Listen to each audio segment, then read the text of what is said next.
예. 자, 오늘 다니엘서가 되겠는데요. 지난주에 우리가 4장 다 읽었으니까 뭐 다 읽기는 좀 많고요. 9절만 좀 한번 이렇게 우리가 보도록 하겠습니다. 박수장 벨드사사라, 내 안에는 거룩한 신들의 영이 있은즉 어떤 은밀한 것이라도 내게는 어려울 것이 없는 줄을 내가 아노니 내 꿈에 본 환상의 해석을 내게 말하라. 아멘. 예, 4장을 보게 되면은 2장에 이어서 느부갓네살이 꿈을 꾸고, 그리고 또 그 꿈의 내용이 무엇인지 몰라서 혼란스러워할 때 다니엘이 꿈을 해석해 주는 그런 이야기가 이렇게 나오고 있습니다. 자, 이 다니엘서라고 하는 거가 제가 늘 말씀드리는 대로 사건의 배경과 기록 배경이 이제 좀 나뉘어져 있는데요. 사건은 포로기, 다니엘이라는 사람이지만 기록은 이제 포로에도 귀환한 이후 BC 2세기 셀류쿠스 왕조의 그 시리아 안티오쿠스 에피파네스 4세라고 하는 사람일 때에 다니엘서가 기록되어졌다라고 이렇게 이제 전문가들이 이야기를 하고 있습니다. 이렇게 기록 시기로다가 넘어가서 이렇게 본다라고 하게 되면은 포로기 이후 귀환해서 이제 그 헬라 문명이 확산되어져 나갈 즈음에 왜 이 다니엘서를 기록을 했을까? 그 중에서 이 꿈 이야기, 4장의 꿈 이야기는 뭘 말하려고 하는 걸까? 지난주에 제가 이렇게 질문을 드렸었던 것 같은데, 우리 김준수 장로님 지난주에 그 질문을 또 하셨었잖아요. 도대체 기록 시기에 이 꿈 이야기는 뭘 말하려고 그런 걸까? 한 주일 동안 좀 생각 좀 해보시라고 그랬는데 한번 얘기 좀 해보세요. 도대체 이 꿈 이야기는 왜 이렇게 써놓았을까요? 좀. 그 당시 이제 헬라 문화와의 그 싸움 아니겠어요? 문화 전쟁인데, 결국 이 헤브라이즘이 살아남기 위해서는 도대체 어떻게 이 헬라 문화를 막을 것인가 하는 것에 대한 그 어떤 지침서로 이 다니엘서를 썼다고 보는데요. 말 그러자면 이제 이 헬레니즘 문화는 그 제국주의가 만들어낸 문화잖아요. 그 말하자면 또 당시 그 문화가 다신교 시대에서 만들어진 그러한 어떻게 보면 그 다신교 속에서 그 풍요로움을 누리는, 그러다 보니까 이제 어떤 계급 사회가 형성이 되고, 또 더구나 이제 약탈 문화, 제국주의의 어떤 그런 문화로 만들어졌기 때문에 약탈 문화 속에서 어떤 풍요를 갈구하고, 그러다 보니까 약탈을 한 그 기득권층은 잘 살고, 그러나 약탈을 당한 그 지배층들은 계속 그 핍박을 당하고, 그래서 결국 이제 이러한 그 헬라 문화에 이 헤브라이즘에 이 누구나 좀 공평하고 누구나 행복하게 잘 사는 그러한 이 문화, 헤브라이즘의 문화를 지키려면 이러한 그 말도 안 되는 그 제국주의 이 헬라 문화를 이렇게 이러한 그 다니엘과 같은 그런 그 참 역사의 기록을 통해서 하나님께서 우리는 함께 하시니까 이런 그 헬라 문화는 결국 얼마 안 있으면 또 멸망을 당하고, 그러니까 이런 헬라 문화를 통치하고 있는 지도자들이 똑바로 정신 차리지 않으면, 제대로 이게 정치를 하지 않으면 결국 망할 수밖에 없다. 이걸 말하려고 하는가 하니까 생각합니다. 장황하게 말씀드려서 죄송합니다. 고맙습니다. 우리 장로님 또 그냥 아주 어려운 주제를 가지고 이제 많이 생각을 해서 이렇게 말씀을 해 주셨는데요. 그 유대인들이 포로에서 귀환해 가지고 당면한 가장 심각한 위기가 이제 그 알렉산더 이후에 몰려온 이제 헬라 문화였습니다. 근데 여기에 이제 그래도 이 유대인들은 잘 대처를 해냈는데요. 유일하게 유대인들이 헬라의 문화에 넘어가지 않고 이제 그 신앙을 지켜갔습니다. 그러자 알렉산더가 죽고, 그리고 이제 그 이후 이제 그 패권을 차지한 사람이 이제 시리아 안티오코스 에피파네스 이제 그 왕조가 이렇게 되겠는데요. 이 유대인들이 헬라화되지 않는 것에 대해서 이제 안티오코스 에피파네스는 무력을 사용을 해서 헬라화 시키려고 시도를 하는 거예요. 종기군을 보내고 그 무력으로 그냥 어디다 진압을 해버리는 거예요. 그리고 이제 성전에다 갖다가 제우스 신상을 가져다 놓고 돼지를 가지고 제사 지내게 하고 뭐 다 이런 식으로 다 지금 나가고 있는 시점인 거예요. 이거에 대해서 이제 우리가 어떻게 대처할 거냐, 어떻게 해야 되느냐 라는 주제를 가지고 써내려가는 게 지금 다니엘서라는 거예요. 다니엘서가 그리고 결과로 얘기를 한다면은 이 유대인들이 그러니까 알렉산더 이후에 밀려온 그냥 문화적인 침투에서도 이겨냈지만 무력을 사용한 그런 시도에서도 이겨냈다는 겁니다. 이겨냈다는 거는 무력을 사용을 해서 탄압을 하고 그랬는데도 불구하고 그냥 우리가 굴복하지 않았다, 문화적으로 굴복하지 않았다, 그게 아니라 같이 무력으로 맞서 가지고 이겨냈어요. 무력으로 맞서서 이겨냈다. 우리가 이제 다윗과 골리앗의 싸움에 그런 이제 이야기를 잘 알고 있는데, 이 당시 그 시리아와 유다의 싸움은 이거야말로 진짜 이건 다윗과 골리앗의 싸움이에요. 다윗과 골리앗의 싸움은 그냥 1대1의 싸움이었는데 이거는 이제 군사력의 싸움이었습니다. 근데 실제로 이겼어요. 그 당시 그 안티오쿠스 에피파네스의 군대가 이집트를 정복한 그런 군사력이라고요. 그런데 이게 그 이집트 시리아의 군사력에 비한다라고 하기도, 유다의 군사력은 이건 뭐 아예 얘기를 꺼낼 수가 없는 그런 수준에 불과한데 군사적으로도 이겼어요, 이거를요. 그 충격에 안티오쿠스 에피파네스가 이제 전전긍긍하다가 비참하게 죽어 갔습니다. 자, 그런데요.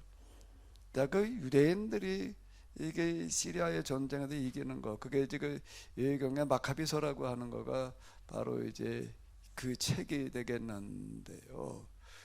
무엇이 유대인들로 하여금 그런 그 말도 안 되는 그런 싸움에서 이기게 했는가? 뭘 어떻게 해가지고 그게 다니엘서에 들어있는 거예요. 그게 다니엘서에 들어있는데, 그럼 이 다니엘서는 이제 다니엘, 사드락, 메삭, 아벳느고 이런 사람들 이야기를 이제 쭈르륵 끌고 나가면서 거기 뭐 꿈 이야기, 다니엘의 꿈을 해석하는 이야기 이런 것들이 들어 있습니다. 근데 이걸 통해서 얘기하려고 하는 그런 거가 뭔가라고 하게 되면은 다니엘 때의 바벨론이라고 하는 게 세계 최강이에요. 그런데 지금 다니엘, 사드락, 메삭, 아벳느고의 몇 명의 이런 사람들을 이제 주인공으로 내세워 가지고 무엇을 말하려고 하는가라고 한다고 하게 되면은, 아무리 강대한 나라, 그리고 그 나라의 황제라고 하더라도 어떻다는 거예요. 그 지금 핵심이 어떻다는 거죠? 오자마자 물어보기도 좀 그런데 우리 강평한 집사 좀 이렇게 이름만 부를게. 또 부담스러워 다음 주부터 안 하면 곤란하니까. 어떻다는 거죠? 그 위에 하나님이 계시다는 겁니다. 그 모든 것들을 누가 지배하는가라고 한다면은, 누구의 손 안에 있는가 하면은 하나님 손 안에 있다라고, 이걸 얘기를 하는 거예요. 그 이렇게 얘기를 하게 되면은, 아니 뭐 겨우 그거 당연히 그 뭐 하나님이 제 위에 계시지, 그렇게 생각하는 거하고 그렇게 믿는 거는 같을까요, 다를까요? 생각하는 게 곧 믿는 거면은 좋은데, 많은 경우에 생각과 믿음이 달라질 수가 있습니다. 믿음이라고 하는 거는, 진짜 믿는다는 거는 뭔가 하게 되면 거기에 실천을 동반하는 거예요. 이제 믿음이라고 하는 거를 이제 이렇게 그냥 우리가 개념을 정리해 가지고 접근을 해보자고요. 하나님이 이 세상 모든 것들을 다 지배하고 주관하신단 말이야. 하나님의 가장 위에 계신 분이다라고 하는 거, 그건 대부분의 사람들이 다 인정하는 거고 다 그렇게 생각을 해요. 근데 그렇게 인정하고 생각한다고 해가지고 진짜 그걸 믿고 그렇게 사느냐, 그건 딴 얘기예요. 그건 딴 얘기예요. 하나님보다 더 큰 이가 없다, 더 높은 분이 없다 그러면 그건 다 인정할 거야 아마. 그 인정 안 하는 사람도 있기도 하겠지만 글쎄, 그나마 소수고 대부분 인정을 한다고요. 그러면 실제 삶 속에 들어가 가지고도 정말 하나님의 가장 높은 분이다, 하나님의 세상 어떤 왕, 무슨 권력이라고 하더라도 다 그분이 움직이신다는 걸 진짜 믿느냐, 그래서 그렇게 행동하느냐, 그건 딴 얘기가 되는 거예요. 지금 이제 느부갓네살, 그리고 지금 여기 안티오쿠스 에피파네스 이런 사람들 같은 경우가 하는 그런 거가 이제 이 제국주의 정책이 되겠는데, 제국주의 정책이니까 약탈 문화, 온 세계를 다 식민지화 시키는 어떤 이제 이런 걸 이야기를 하는 건데요. 뭐 그들의 권세라고 하는 것은 실제 현실에서는 날아가는 새를 떨어뜨리는 어떤 이제 그런 그런 권세인데, 그런데 그가 온전한 거, 바른 거를 한다면 몰라도 잘못된 정책을 취한다, 특히 제국주의 정책을 취하고 있다 말이야. 무력으로 다 약한 나라를 다 지배하고 지금 다스려 나간다라고 할 때, 그게 잘못된 거라고 하는 건 누구나 압니다.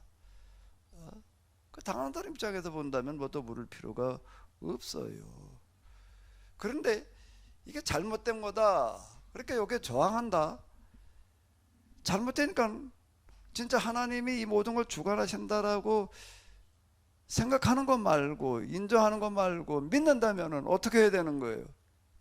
저항해야 되는 거예요. 받아들이지 않아야 돼요. 근데 받아들이지 않는다는 거는 어떻게 되는 걸 말하는 걸까요? 저항한다는 걸 뭘 말하는 거예요? 그건 죽음을 말하는 거예요.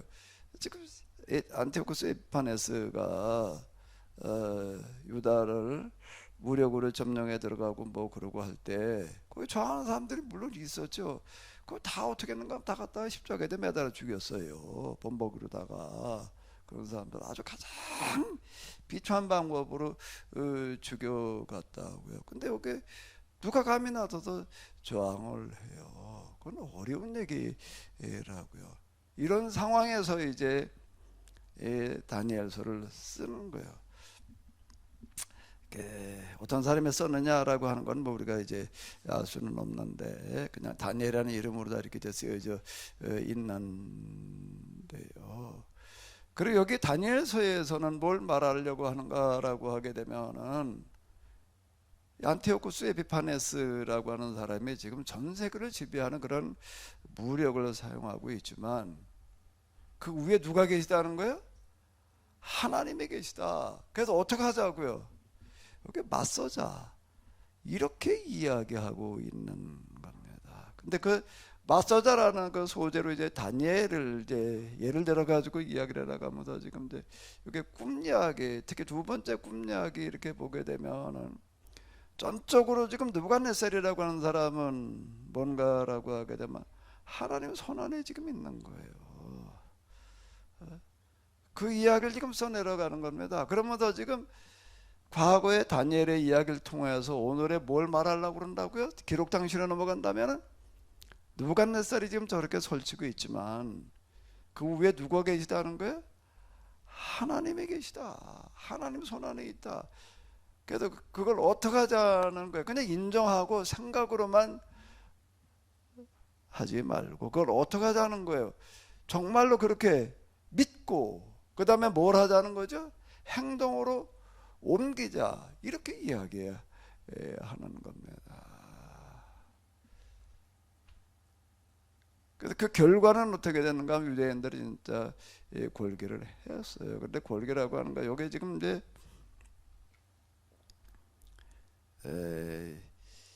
4장에 내려가다 보게 되면은 뭔 얘기가 있는가라고 하게 되면은 요 이야기가 있습니다. 이는 순찰자들의 명령대로요 거룩한 자들의 말대로 인해 지극히 높으신 이가 사람의 나라를 다스리시며 자기 뜻대로 그것을 누구에게든지 주시며 또 지극히 선한 자를 그 위에 세우시는 줄을 사람들이 알게 하려 함이라 라고 이렇게 얘기하는 구절이 있습니다. 이게 누가 한 소리일까 이게요? 누가 한 소리예요 이게? 느부갓네살이 자기 꿈 얘기를 하는 거예요. 자기 꿈 얘기를 하면서 지금 쭉 얘기를 하면서 뭐라고 얘기를 하는가라고 하게 되면은 이 순찰자라고 하는 사람이 나타나 가지고서 이제 이 큰 나무를 향해서 이제 베버려라라고 이제 얘기하는 어떤 이런 이야기, 이런 꿈을 꾸고 난 다음에 스스로 하는 얘기예요. 이거는 느부갓네살이 자기 입으로 한 소리예요. 다니엘이 한 소리가 아니라 뭐라고 얘기를 하는가라고 하게 되면 꿈을 꾸고 나서 이렇게 가만히 생각해 보니까 야, 이게 지극히 높으신 이가 사람의 나라를 다스리는구나. 자기 뜻대로 그것을 누구에든지 두시며 이렇게 얘기를 하는 거예요. 또 그 다음 구절을 한번 요거는 같이 읽어보시도록 하겠습니다. 또 지극히 선한 자를 그 위에 세우는 줄을 사람들이 알게 하려 함이라. 지극히 선한 자를 그 위에라는 건 누구를 말하는 걸까요? 그 위에가 누구를 말하는 거예요? 제국의 황제 위에라는 거예요. 지금요. 제국의 황제 위에 세우는 줄을 알게 하려 함이라. 자, 이렇게 지금 이건 느부갓네살이 자기 입으로 한 소리예요. 근데 이게 도대체 거기까지는 알겠는데 이게 내가 지금 꿈을 꾸어 보니까 이런 뜻인 이렇게 느껴지는데 꿈 꾸고 나서 이제 자기 느낌이 그렇다는 거예요. 이게 도대체 이게 무슨 뜻인지를 좀 해석을 해봐라. 자, 이렇게 지금 요청하는 어떤 이런 건데, 이거는 안티오쿠스 에피파네스의 그런 무력 지배를 받고 난 다음에, 다 끝나고 난 다음에 쓴 게 아니라 한참 그게 이르렀을 즈음에 유대인들을 독려하기 위해서 쓰는 어떤 이런 건데요. 그 당시 예언자들이 그걸 써내려가는 거죠. 이런 식으로 다 독려를 하고 설교를 하고 성경을 해석을 했던 어떤 이런 건데, 그들이 해석한 대로, 다니엘서를 통해서 말한 대로 어떻게 되어져 가는가 하면, 안티오쿠스 에피파네스가 전 세계를 무력으로 지배하는 그런 사람이었는데, 그와는 전혀 비교도 되지 않을, 갖다가 같이 이름을 거론할 수 있는 그런 사람이 이거는 아니에요. 누군지도 모르는 저 시골 구석에 이름 없는 제사장, 중앙제사장도 아니고, 예루살렘 중앙제사장도 아니고 저 시골 구석에 제사장이 있었는데, 거기에도 뭔가 하게 되면은 제우스 신당을 세워놓고, 그리고 그 이방신에게 제사를 드리라고 이렇게 명령하다리 내려오는 거야. 근데 그 시골 제사장이 어떻게 했는가, 그걸 갖다가 그냥 다 때려 부셔놓고, 그리고 자기 아들들 데리고 같이 저항을 하러 나서는 거예요. 중앙성소 이런 데서는 그렇게까지 나선 사람이 없어요. 몇 사람 그냥 귀족 가운데도 저항하다가 그냥 범벅으로 죽고 그러고 나니까 누구도 나설 엄두를 못 내. 근데 시골 제사장 이름도 없는 사람이 혼자 그러고 저항운동을 하러 나섰다고요. 탈랑 추종자들이 있는 것도 아니고 자기 자식들만 데리고 그냥 그러고 저항을 했는데, 그게 소문이 나는 거예요. 소문이 나니까 여기에 하나둘 모여들기 시작을 해가지고서 저항운동이 이렇게 되는 겁니다. 그 사람이 이름이 마카비예요.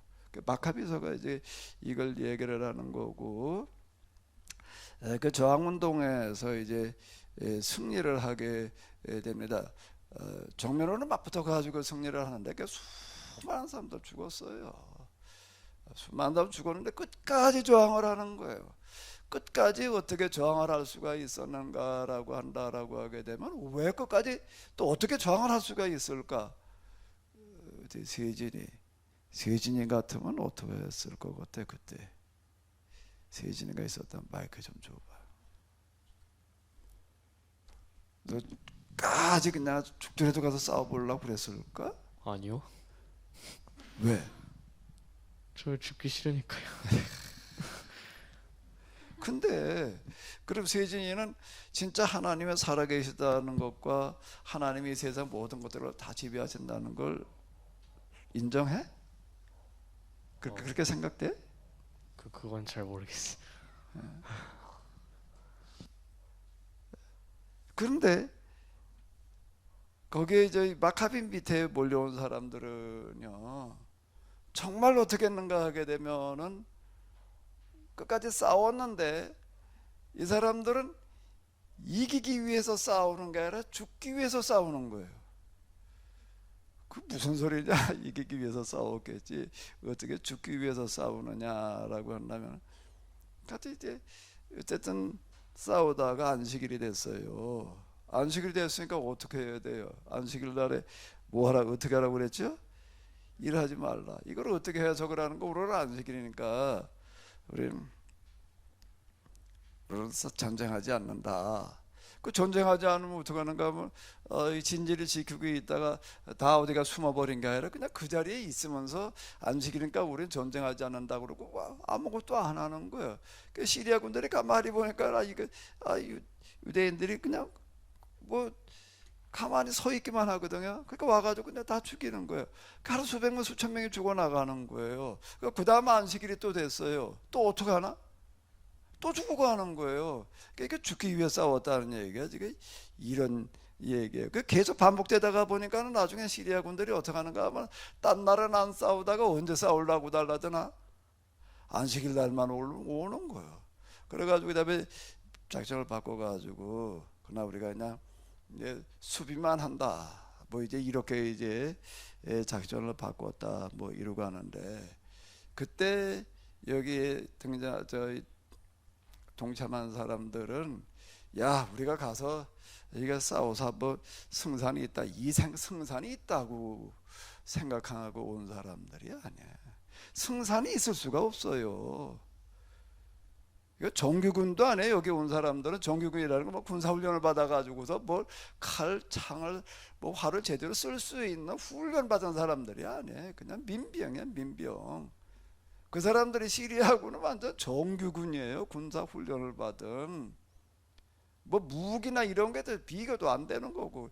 그러니까 이거 싸울 수 있는 무슨 대상도 아니고 아무것도 아닌 거예요. 그러니까 이걸 여기 우리가 싸워서 이겨보자 그러고 싸우는 게 아니라 싸우다가 죽더라도 난 괜찮다 그러는 사람만 모이는 거예요. 숫자로 보게 되면 비교가 안 될 만큼 소수에 불과하고 이제 그런 건데요. 근데 살기 위해서 싸우는 사람, 이기기 위해서 싸우는 사람하고 죽기 위해서 싸우는 사람하고 싸우면은 누가 이길까?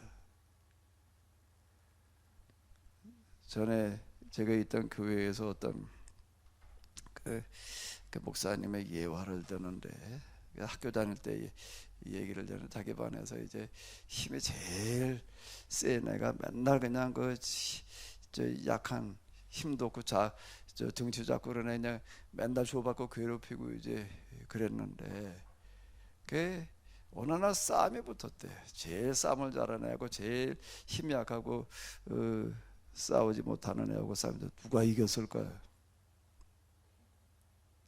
처음에는 누가 이기냐면 힘이 센 애가 당연히 이기죠. 근데 이게 하도 다 하고 당하다가 이제 정면으로 다 붙어가지고 싸우는데요. 아무리 때리고 아무리 그냥 뭐 그래도 또 일어나고 또 달라들고 그러더라는 거야. 그 옆에 이제 하도 그러다 보니까 이제 죽을 것 같으니까 옆에서 말렸대. 딴 애들이 야 이제 너 그만해라 그러다 죽겠다. 그러니까 얘가 뭐라고 그러는가라고 하게 되면은 내가 얘하고 싸워서 이기려고 싸우는 게 아니야. 난 죽으려고 싸우는 거야. 그리고 죽을 때까지 달라들더라는 거예요. 결과가 어떻게 됐을까요? 그 힘센 애가 무릎 꿇고 빌었다는 거예요. 내가 잘못했다. 그러니까 끝나더라.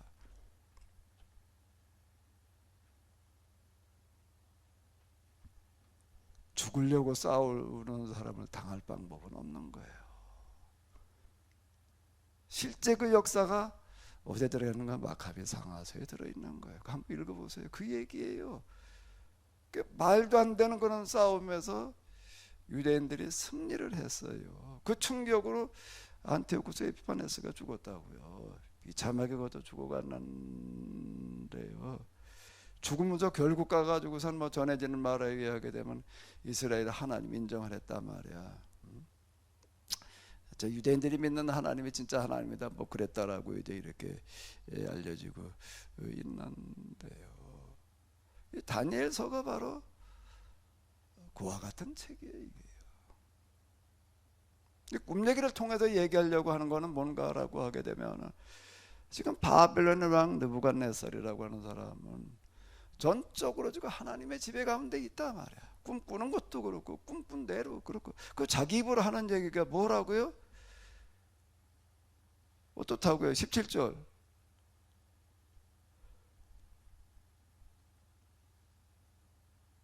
자 여기 한번 같이 보시도록 하겠습니다. 지극히 높으시니가 사람의 나라를 다스리시며 자기의 뜻대로 그것을 누구에게든지 주시며 또 지극히 전한 자를 그 위에 세우시는 줄을 사람들이 알게 하려 함이라. 이게 마띠아라고 맞아 마카비아라고 하는 사람이야말로 진짜 그렇게 전한 사람에 불과한 거예요.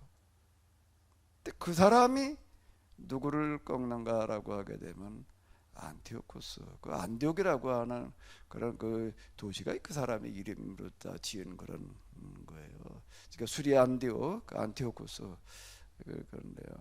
지극히 천한 자를 그 위에 세우시는 줄을 사람들이 알게 하려 함이라라고 하는 어떤 이런 이 구절이 바로 뭔가라고 하게 되면은 유대인들을 독려하는 이야기예요. 그 안티오쿠스 에피파네스에 대해서 우리가 겁먹을 필요 없다. 그 위에 하나님이 계시다. 지극히 천한 자들을, 이름 없는 자들을 그 위에 세우신다. 그러니까 다 무명의 사람들이 여기 모여드는 거예요. 이런 말. 이건 진짜 믿는 거예요. 이 사람들은. 뭘 믿는 거예요? 정말 하나님을 믿는 거예요. 하나님의 뭐를? 살아계심을. 살아계신 것뿐만 아니라 이 세상 모든 역사, 특히 그 막연하게 역사를 주관하신다 그러니까 그냥 직접 피부에 와닿지를 않는데, 최고의 권력자들이라고 하더라도 전혀 그들에게 우리가 기죽을 필요도 없고 겁먹을 필요도 없다. 그들이 하나님의 뜻대로 행하지 않는다라고 한다고 하게 되면은 우린 여긴 당연히 맞서야 된다. 자, 이러고 나오는 거예요 지금요. 이 말에 동의하는 사람들은 여기 모이는 거예요. 그렇게 이 사람들은 뭐 살기 위해서 싸웠다고요? 이기기 위해서 싸웠다고요? 죽기 위해 싸우는 거예요. 죽기 위해 싸우는 이 사람들을 이길 군대는 없는 거예요. 마카비가 그 이후에 이제 이스라엘의 최고의 지도자가 되고 그 후손들이 계속 이어져 내려갔는데 그 조상의 이름이 하스몬이에요. 그래가지고 이제 하스몬 왕조 이렇게 부르게 됩니다. 실제로 이 사람들이 이제 그 왕권을 행사했기 때문에 그 이후 이제 이 제사장들이 실제 그 왕 노릇을 하는 어떤 그런 역할이 주어졌어요. 대제사장의 그 실제 왕 역할을 하는 어떤 이런 것들이 이제 그 전통이 이렇게 생겨나게 됐는데요.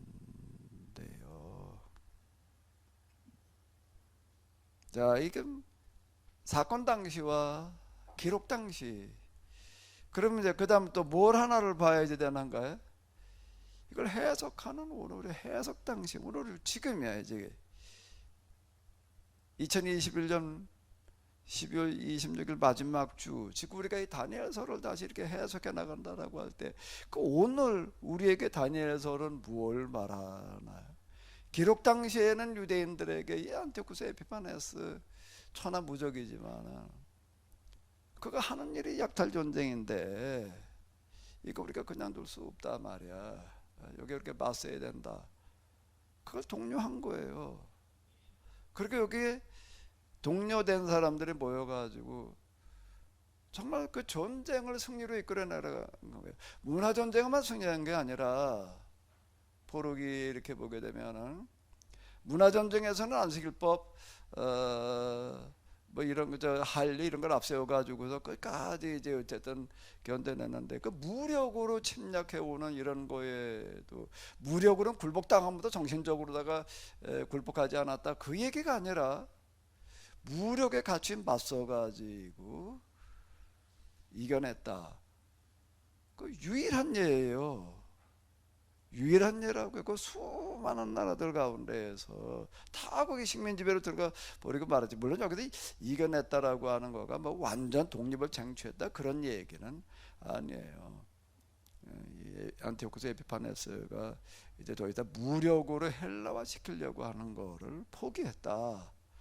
이제 그 이야기 이제 독립을 쟁취했다 그 얘기는 아니라고요. 근데 어쨌든 그러니까 맞서 가지고서 무력으로 신앙을 지켜내는 그런 이야기가 이렇게 되겠는데요. 자, 이제 그럼 이제 오늘 우리로 넘어와 보자고요. 오늘 우리에게는 이 다니엘서가 뭘 말하나? 뭐 저절로 말하는 건 아니에요. 오늘 우리는 이 다니엘서를 어떻게 해석을 해야 될까? 해석하는 건 이제 자유로운 거예요. 그건 뭐 이렇게 해석할 수도 있고 저렇게 해석할 수도 있고 무슨 여기 모범답안이 나와 있는 게 아니에요. 어떻게 해석을 해야 되느냐라고 하는 건 이제 우리의 몫이에요. 다양한 해석이 가능해요. 우리는 이걸 어떻게 해석을 해야 될까? 오늘 우리에게는 이 다니엘서가 뭘 말하나요?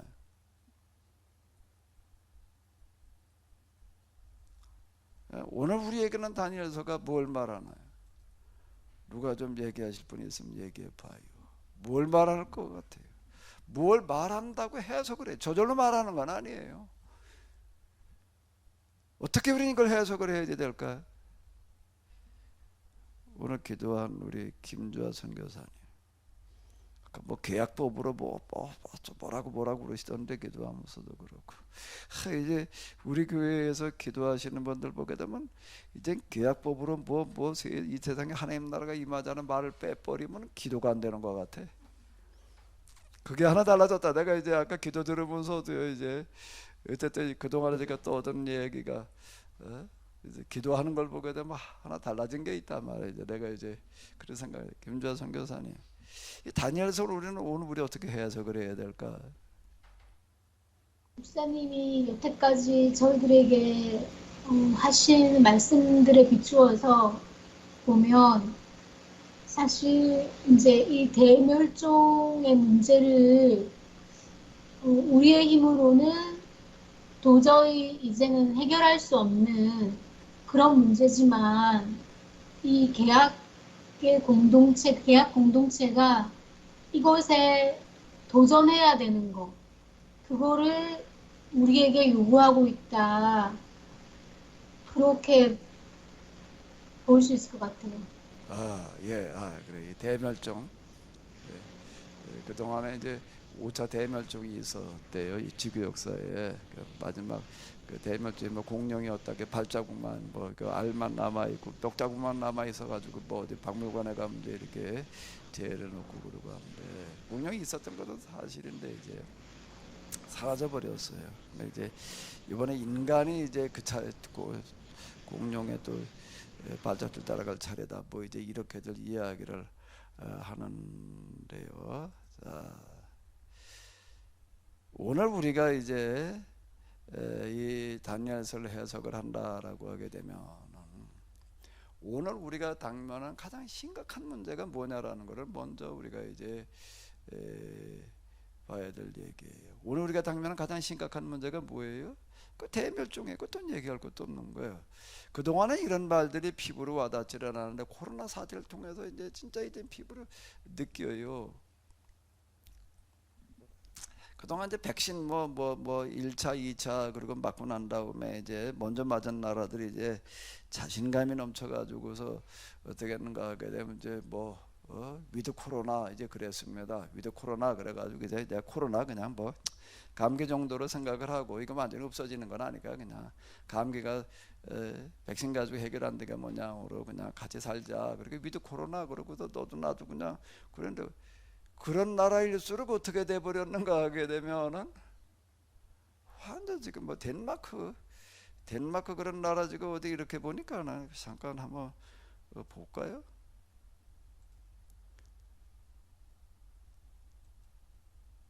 실제 수치를 보면서 한번 얘기를 해보자고요. 이게 지금 어제 걸 가지고 한번 봐봐. 덴마크가 가장 모범적으로다가 뭘 어떻게 해서 위드 코로나 뭐 이렇게 한다라고 그랬어요. 근데 덴마크가 지금 인구가 얼마인가라고 하게 되면은 1,700만입니다. 잠깐만요, 1,700만? 어떻게 되는 거야? 580만. 인구가 파퓰레이션 580만이에요. 그런데 지금 확진자가 9,500명이에요. 580만에서 10,000명. 어디 어느 날에 그저께인가 보니까 10,000명이 넘었던데. 저기 하면 아주 덴마크가 제일 모범적으로다가 뭘 한다 뭐 그러고 했는데, 이건 몇 번째지?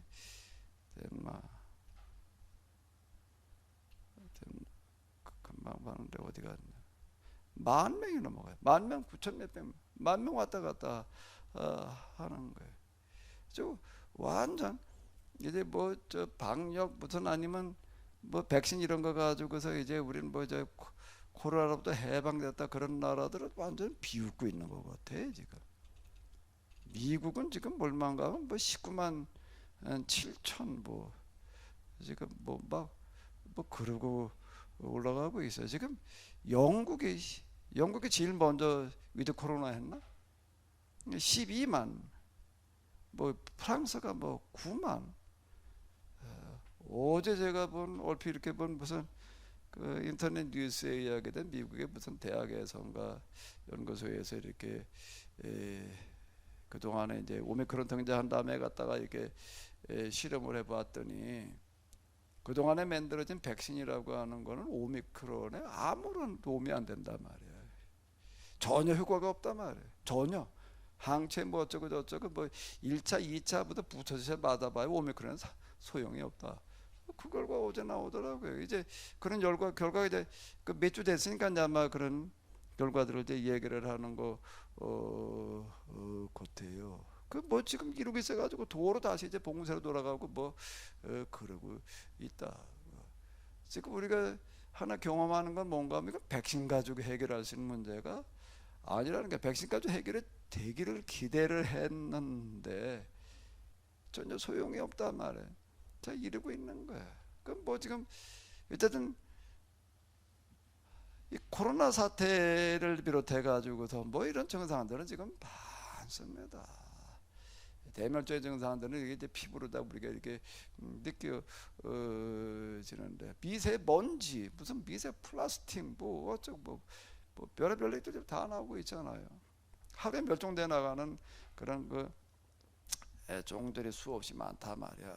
뭐 이렇게 이제 얘기들을 하고 있는 거야. 자, 이걸 어떻게 해결을 할 거냐라고 하는 거가 오늘 우리가 당면한 가장 심각한 문제이고, 그리고 지금 경제가 발전이 되어지고 선진화되어지고 문명화 개화됐다라고 이렇게 얘기를 하지만 그 일부 국가에 불과한 거고요. 아직 인류의 3분의 1은 기아 선상에 놓여 있다고요. 그 이게 해결될 길이 보이느냐? 전혀 안 보여요, 이게. 자, 이런 문제를 어떻게 할 거냐 라고 하는 거가 지금 심각한, 인류 역사상 가장 심각한 위기를 맞았다, 지금 이렇게 이야기를 합니다. 사건 당시 다니엘 시기로 넘어간다라고 하게 되면은, 사건 당시로 놓고 본다고 하게 되면 이스라엘 역사상 가장 심각한 위기였어요. 나라가 말하고 이제 포로로 끌려간 상태니까. 기록 당시로 넘어오게 되면은 포로에서 천신만고 끝에 귀환하고 나가지고도 또 가장 심각한 위기를 맞은 거예요. 지금 왜? 문화적인 침투에서 더 나가서 이제 무력으로 지금 진압해 들어와 가지고서 유대교 신앙이라고 하는 것 자체를 아주 완전 없애버리자, 지금 그 정책이거든요. 가장 심각한 위기를 지금 맞았던 거예요. 사건 당시도 가장 심각한 위기, 기록 당시도 가장 심각한 위기. 그러면 해석 당시 오늘로 넘어오게 되면은 가장 심각한 위기, 무슨 가장 심각한 위기? 이건 아예 인류 역사상 가장 심각한 위기래. 뭐 무슨 위기라고요? 인류 역사상 가장 심각한 위기. 다 죽게 생겼으니까. 다 죽게 생긴 거가 이제 기정사실화 되어져 가고 있는 거예요, 지금요. 기정사실화 되어져 갔다고요, 지금 이미. 자, 이제 이걸 우리가 어떻게 할 거냐? 뭐 백신 어쩌고 만드는 사람들 만들고, 저희도 그 뭐 맞아요. 방역 뭐 마스크 쓰고 뭐 그 다 그렇게 물론 그래서 철저하게 우리가 지켜야죠. 근데 그거 가지고 과연 답이 되느냐, 해결책이냐라고 하는 것에 대해서는 전혀 딴 얘기가 되는 거야. 근데 다니엘서는 오늘 우리에게 말하고 있다라고 하는 거예요. 사건 당시로 넘어가서 바벨론은 가장 강대한 제국, 가장 큰 나라. 기록 당시로 넘어가서 또 이제 보게 되면은 이 시리아라고 하는 나라가 그 당시에 세계를 지배하는 그런 나라. 그 해석 당시는 오늘로 넘어오게 되면은 환경 훼손, 생태계 붕괴라고 하는 거가 오늘 우리에게 지금 뭘로 다가오는가 하게 되면은 가장 작은 미생물에 불과한 바이러스, 세균. 일단 이것 때문에 지금 다 죽게 생긴 거예요, 지금요. 가장 작은 게 제일 무서워요. 바이러스, 이게 뭐 눈에 보이지도 않아. 이거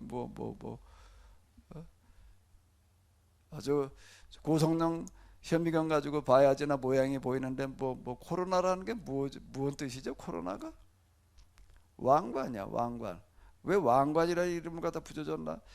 바이러스 현미경으로 보니까 이게 뭐 왕관 모양으로 생겼대나 그래가지고 코로나 이름을 갖다 붙여 놓은 것 같은데, 이건 온 세상에 지금 가지고 있는 그 첨단 무기 가지고도 이걸 싸워볼 방법이 없고,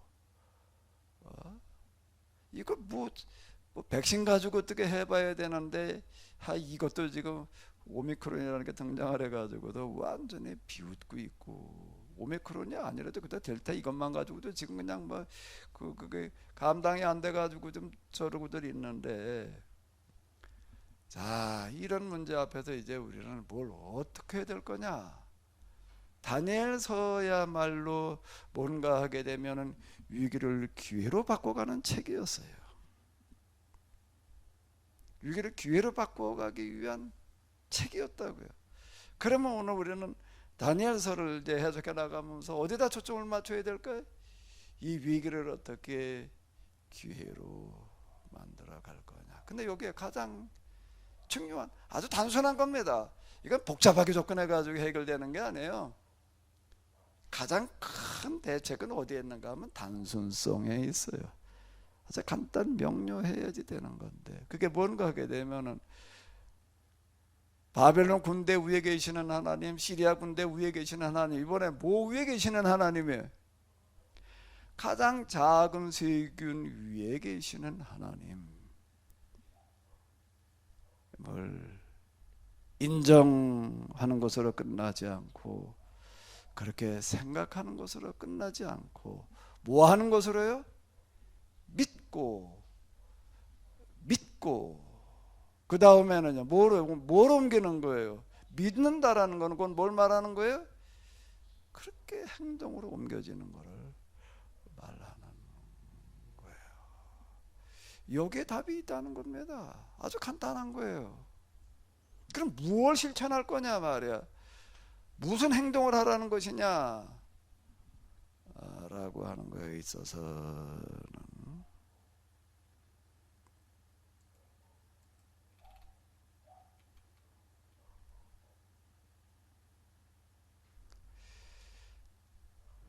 (27절입니다) 그런즉 왕이여, 내가 아뢰는 것을 받으시고 공의를 행함으로 죄를 사하고 가난한 자를 국리히 여김으로 죄악을 사하소서. 그리하시면 왕의 평안함이 혹시 장말입니다. 다니엘이 느부갓네살의 꿈을 다 해석을 해주는데 그 내용이 뭔가 하면 왕에도 쫓겨나가지고서 이제 버림받을 겁니다 말이 이제 그런 얘기예요. 근데 그렇게 버림받지 않을 방법을 얘기를 해주는 거예요. 뭔가 하면 내가 아뢰는 것을 받으시고 공의를 행하시고, 공의를 행함으로 죄를 용서함 받고, 공의를 행함으로 그 죄사함의 방식이라고 하는 게 계약법에 의하게 되면은요 부채를 탕감해 주는 게 죄사함 받는 방식이에요. 공의를 행함으로 죄를 사함 받고, 가난한 자를 국리히 여김으로 죄악을 사하소서. 그리하시면 왕의 평안함이 혹시 장구하리이다. 이게 다니엘이 계시는 건데, 이게 한마디로 얘기를 하면 뭘 말하는 거죠?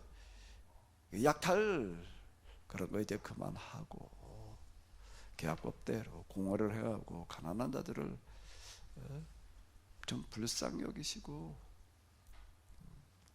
이 계약법대로 하십시오. 이제 그런 얘기가 이렇게 되는 건데, 이게 대안이라고 하는 겁니다. 자, 그럼 오늘 우리에게 다니엘서는 뭘 말하는가? 인류 멸종의 위기, 인류 역사상 가장 심각한 위기래. 자, 이게 우리는 지금 인류 역사상 특별한 시대를 살아가고 있습니다. 그 특별한 여러 가지가 있는데요, 그게 뭔가라고 하게 되면은 도대체 과학 이라고 하는 거가 우리에게 정말 많은 혜택들을 주었어요. 우리가 팀즈로다가 이렇게 지금 팀즈라는 프로그램을 활용을 해가지고 이렇게 실시간으로다가 여기서 내가 이제 여러분들 내가 하는 거를 그냥 일방적으로 보기만 하는 게 아니라 양방향이에요. 여러분들이 여기서 같이 대화를 나눠요. 이제 사회도 이걸로 봐. 기도도 이걸로 해. 이거기서 같이 이제 뭐 예배만 드리고 서로 그냥 얼굴만 쳐다보는 게 아니라 뭐 필요하면 여러분들 얘기들도 같이 이렇게 하면서 전 세계 어디서나 이렇게, 이게 참 꿈 같은 얘기예요. 이게 인터넷이 광속으로 빛의 속도로다가 지금 이제 이게 움직이기 때문에 가능한 어떤 이제 이런 건데요. 이런 거에서 우리는 특별한 걸 경험하는 게 아니에요 지금. 또 특별한 건 뭔가 하면 인류 역사상 가장 심각한 위기를 맞았다는 겁니다. 다 죽게 생겼다는 거예요. 자, 우리는 지금 독특한 시대를 살아가고 있는데 이 위기를 어떻게 우리가 극복할 뿐만 아니라 기회로 만들어 가야 될 것인가 라고 하는 걸, 득음찰력을 어디서 얻어내야 되는가 라고 한다면 성경, 거기 좀 더 구체적으로 얘기를 한다면 그게 뭐라는 거죠? 다니엘서다 라고 하는 겁니다. 이 다니엘서를 같이 이렇게 들으시는 여러분들이 곧 누군가 하게 되면은 대멸종을 막을 수 있는 주인공인 줄로 믿습니다. 아주 아멘을 해야지 설교할 맛이 나지. 그래 그냥 가만히 그냥 멀뚱멀뚱 쳐다만 보고 있으면 여러분들 나와서 한번 설교해봐요. 설교할 맛이 나. 다시요. 다시. 제가 이렇게 좀 아멘 좀 하죠. 너무 듣는데 심취해가지고 아멘하는 게 잊어버린대. 또 핑계는 잘 되더라고. 가만히 얼굴 표정 보는 게 심취한 것도 아닌데. 다시요. 다니엘서는 무슨 책인가 하면 위기의 책이에요. 다니엘서야말로. 사건 당시도 가장 심각한 위기였어요. 이스라엘 역사에서. 나라가 망해가지고 지금 포로를 끌려가는 상태. 기록 당시도 또 귀환한 이후 천신만고 그때 귀환해가지고도 이젠 또 신앙이 뿌리째 흔들릴 그런 심각한 위기 상황에 뭐 이건 뭐 벗어날 방법이 없어 보여요. 아무리 봐도 이집트를 무너뜨린 그런 강력한 군사력을 앞세워가지고 지금 밀고 들어오는데 그걸 뭘로 당해내? 그거를 이집트가 못 당해냈는 뭐를 어떻게 해봐 그거를. 그런데 기록 당시에 기록자는 다니엘의 이야기를 통해 가지고 그 안티오쿠스 에피파네스 겁내지 마라.